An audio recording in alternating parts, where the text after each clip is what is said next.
ইসলামপন্থীদের ঐক্যের ব্যাপারে গণ আকাঙ্ক্ষা তৈরি হয়েছে বলে মন্তব্য করেছেন ইসলামী আন্দোলন বাংলাদেশের আমির ও চরমোনাই পীর মুফতি সৈয়দ মোহাম্মদ রেজাউল করিম। তিনি বলেন, জোটবদ্ধ ইসলামী দল হবে আগামী দিনের প্রধান রাজনৈতিক শক্তি। তার মঞ্চে যোগ দেন ইসলামপন্থী অন্যান্য দলের নেতারা। শনিবার বিকেলে রাজধানীর ঐতিহাসিক সোহরাওয়ার্দী উদ্যানে ইসলামী আন্দোলন বাংলাদেশ আয়োজিত মহাসমাবেশে সভাপতির বক্তব্যে চরমোনাই পীর এসব কথা বলেন। এখন ইসলামী আন্দোলন বাংলাদেশ ছোট নয়, বোকা নয়, সজাগ রয়েছি, আইনুন মাথায় রেখে বড় খেতে দেবরাই।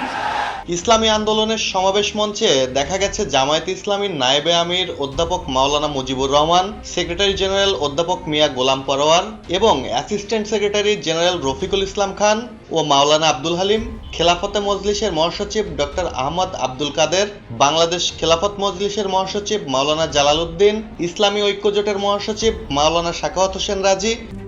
RICL TMX, যুগের পর যুগ স্থাপনা থাকে মজবুত। এনসিপির সদস্য সচিব মোহাম্মদ আক্তার হুসাইন, উত্তরাঞ্চলের মুখ্য সংগঠক সার্জিস আলম, গণ অধিকার পরিষদ সভাপতি নুরুল হক নূর, খেলাফত আন্দোলনের মহাসচিব মাওলানা ইউসুফ সাদিক হক্কানি প্রমুখ। আগামী নির্বাচনে ইসলামী দলগুলোর পাশাপাশি দেশপ্রেমিক বিভিন্ন দল নিয়ে ঐক্য গড়ার প্রক্রিয়া চলছে জানিয়ে চরমোনাই পীর বলেন, এই ঐক্য গড়তে পারলে আগামী দিনে আমাদের হাতে আসবে রাষ্ট্র ক্ষমতা। তিনি আক্ষেপ করে বলেন, আমরা বারবার রক্ত দিয়েছি কিন্তু সফলতা পাইনি, কারণ আমরা প্রতিবারই নেতা ও নীতি বাছাই করতে ভুল করেছি। আমরা 54 বছরে অনেক দলকে দেশ শাসন করতে দেখেছি, কিন্তু ইসলামী দলকে এখনো ক্ষমতায় আনতে পারি নাই। এবার ইসলামপন্থীদের ঐক্যের ব্যাপারে গণপ্রত্যাশা তৈরি হয়েছে।